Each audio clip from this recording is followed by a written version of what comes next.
Hello everyone, welcome back to new video. Xender, SHAREit, CamScanner ये कुछ ऐसे apps हैं जो कि बैन होने के बाद भी हमारे फ़ोन में बिल्कुल उसी पेस के साथ काम कर रहे हैं। तो क्या हमें इन ऐप्स को यूज़ करना चाहिए, और अगर नहीं तो इनके अल्टरनेटिव्स क्या हैं? तो आज की वीडियो में हम यही डिस्कस करेंगे। तो चलिए शुरू करते हैं।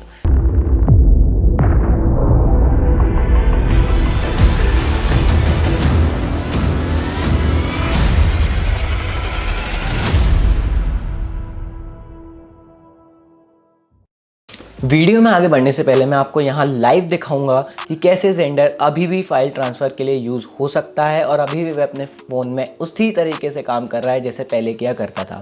इस प्रोसेस को हल्का सा कॉम्प्लिकेटेड बनाने के लिए मैंने एक iOS डिवाइस लिया है और एक एंड्रॉयड डिवाइस लिया है, क्योंकि यूजुअली जब हम ज़ेंडर या शेयरिट से एंड्रॉयड टू एंड्रॉयड ट्रांसफ़र करते थे तो वो काफ़ी स्मूथ प्रोसेस होती थी। बट जब भी हम iOS टू एंड्रॉयड या एंड्रॉयड टू iOS ट्रांसफ़र करते थे तो काफ़ी बार सिग्नल टूट जाते थे, कनेक्शन फेल हो जाता था या फिर पूरी फाइल ट्रांसफ़र नहीं हो पाती थी। तो अब हम देखेंगे किस तरह से हम अभी भी ज़ेंडर का यूज़ करके फाइल शेयर कर पा रहे हैं बैन होने के बाद भी। तो मैंने अपने दोनों फ़ोन्स में ज़ेंडर ओपन कर लिया है। ये मेरा OnePlus 5 है और ये एप्पल आईफोन 11 है। तो हम सबसे पहले इनके बीच कनेक्शन एस्टैब्लिश करेंगे। तो अब हमारे फ़ोन्स कनेक्ट हो चुके हैं, तो अब हम फाइल ट्रांसफ़र करके देखेंगे। तो इसमें मैं एक बार अपने iOS डिवाइस से ट्रांसफ़र करूँगा। तो मैंने फ़ाइल सेलेक्ट कर ली है। अब मैं सेंड बटन दबाऊँगा तो इस ज़रा सी देर में ट्रांसफ़र हो गया। तो सिमिलरली अब मैं एंड्रॉयड टू iOS ट्रांसफ़र करूँगा। ये मैंने पिक्चर सेलेक्ट कर ली। अब मैं सेंड बटन दबाऊँगा तो ये उसी तरह से शेयर हो गई मेरे डिवाइस में। तो this is how Xender is still working in our smartphones. तो अब बात करते हैं टिकटॉक की। तो टिकटॉक जब बैन हुआ था उसके अगले दिन या फिर आई गेस बैन होने के सेकेंड डे एक नोटिस फ्लैश होना शुरू हो गया था। User notice, dear users, we are in the process of complying with the government of India's directive to block 59 apps. Ensuring the privacy and security of all our users in India remains our utmost priority। तो ये जो TikTok ने किया वो constructive criticism कहलाता है। अब constructive criticism वो होता है जब आप किसी भी नेगेटिव चीज़ को पॉजिटिव वे में लेते हैं। जैसे एग्जांपल के लिए आपने मेरा वीडियो देखा और जैसा कि मैं हमेशा कहता हूँ, अपना फीडबैक अपने कमेंट सेक्शन में दीजिएगा। और मेरे दोस्त भी मुझसे मिलते जुलते रहते हैं तो वो मुझे अपना फीडबैक देते रहते हैं। तो लेट अस सपोज मेरी किसी वीडियो का एक फीडबैक दिया मेरे दोस्त ने, क्या Raman, video quality was amazing but यार साउंड क्वालिटी इतनी अच्छी नहीं थी। अब मेरे पास दो ऑप्शन है। मैं इस फीडबैक को या कह लो क्रिटिसिज्म को पूरा नेगेटिव वे में ले लूँ और वीडियो बनाना ही छोड़ दूँ, या फिर चलो ऐसे कैसे बोल दिया तूने, ये वो जानेगा क्या बोल के और उसकी बात को टाल दूँ। ऑन दी अदर हैंड मैं उसको ये जवाब दे सकता हूँ, हाँ भाई सही कह रहा है, आगे आने वाली वीडियोस में मैं इम्प्रूव करने की पूरी कोशिश करूँगा। So this is how constructive criticism works.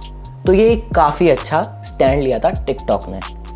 अब मैं बात करूँ ज़ेंडर की, कैम स्कैनर की और शेयरिट की। तो मेरा पर्सनल ओपिनियन ये है कि उनका सोचना शायद ये हो सकता है कि करने दो यूज़, आज भी हमारी जो डायरेक्टरी है उसमें तो ये सारे यूज़र्स आ ही रहे हैं। अगर हम इनको चला सकते हैं हमारे ऐप्स को तो हम क्यों ना चलने दें। अगर वो इंस्टॉल नहीं कर रहे तो उसमें हमारा क्या, हमारा तो फ़ायदा ही है।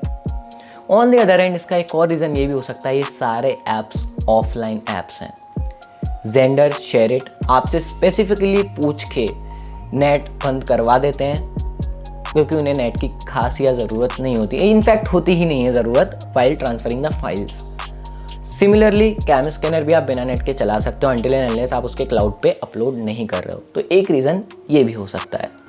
अब ये पूरा जो बैन वगैरह हुआ उसका रीज़न था डेटा प्राइवेसी। तो डेटा प्राइवेसी क्या है? डेटा प्राइवेसी वही है जो हमारा डेटा ये ऐप्स हमसे बिना परमिशन के निकाल के अपने डायरेक्टरीज में सेव कर लेते हैं। तो हम इनसे कैसे बचें? पहली बात तो उल्टे सीधे ऐप्स का यूज़ करना बंद कर दीजिए।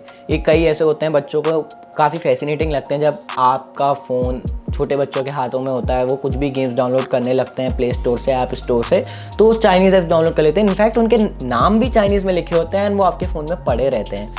और चाहे बच्चे हों चाहे आप हो, जब भी कोई ऐप इंस्टॉल करते हो आप इतनी हड़बड़ी में होता हो या आपसे सब्र नहीं होता कि आप हर एक सेटिंग्स को अलाउ दबाते रहते हो। कुछ ऐसे ऐप्स होते हैं जिनका आपको कैमरे की ज़रूरत ही नहीं हो, कुछ ऐसे ऐप्स होते हैं जिनमें आपको लोकेशन की ज़रूरत नहीं हो, पर वो फिर भी लेते हैं। This is how data privacy को वो ब्रीच करते हैं।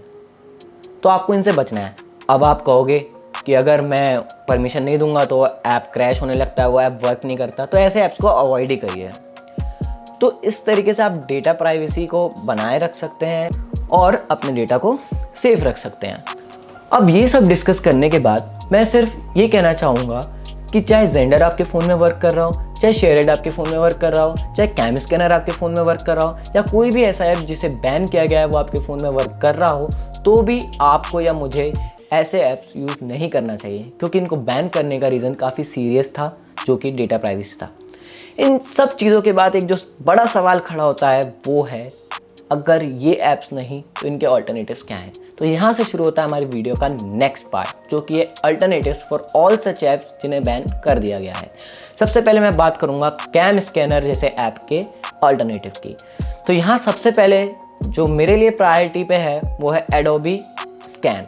एडोबी एक ट्रस्टेड ब्रांड है जिसके काफ़ी अच्छे सॉफ्टवेयर हम यूज़ करते हैं, तो आप इसको भी बिल्कुल आंख बंद करके ट्रस्ट कर सकते हैं अपने डॉक्यूमेंट स्कैन करने के लिए। नेक्स्ट आता है माइक्रोसॉफ्ट लेंस।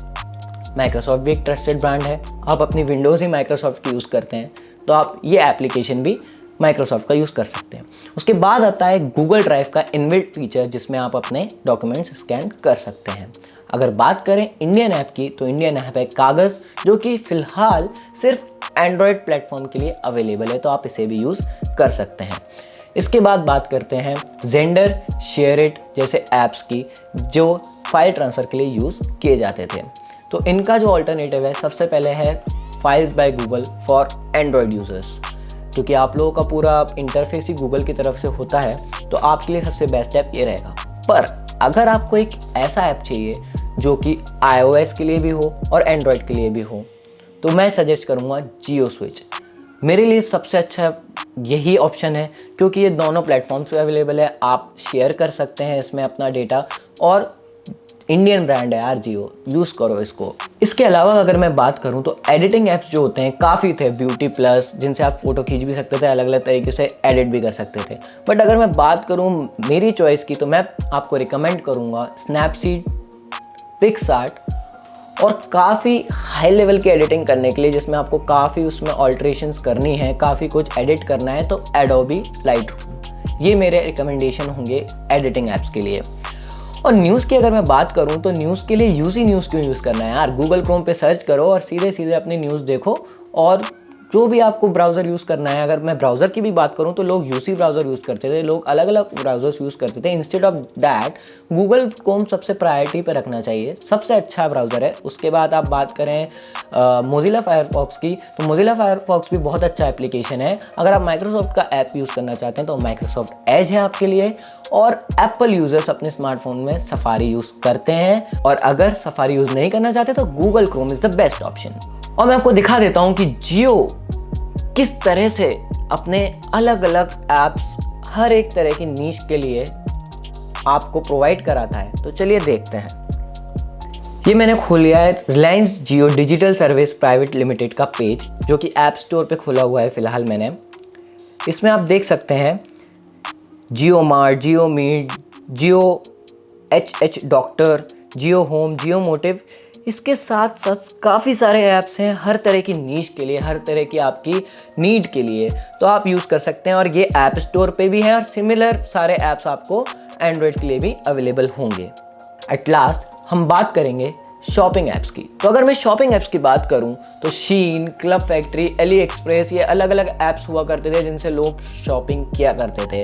बट इनसे पहले भी जो एक प्रायर ब्रांड्स होते थे वो है मिंत्रा, अमेज़ॉन, फ्लिपकार्ट एक्सेट्रा। तो अभी भी ये प्रेजेंट है और सेफ़ हैं, तो आप इनसे अपने शॉपिंग कर सकते हैं और काफ़ी रिलायबल हैं ये। तो ये थे कुछ ऑल्टरनेटिव्स। अगर आपको किसी और एप्लीकेशन का भी ऑल्टरनेटिव चाहिए तो आप मुझे कमेंट सेक्शन में बताइएगा, जिससे मैं आपको एक अच्छा ऐप सजेस्ट कर सकूं। मिलते हैं नेक्स्ट वीडियो में, तब तक स्टे सेफ, स्टे होम।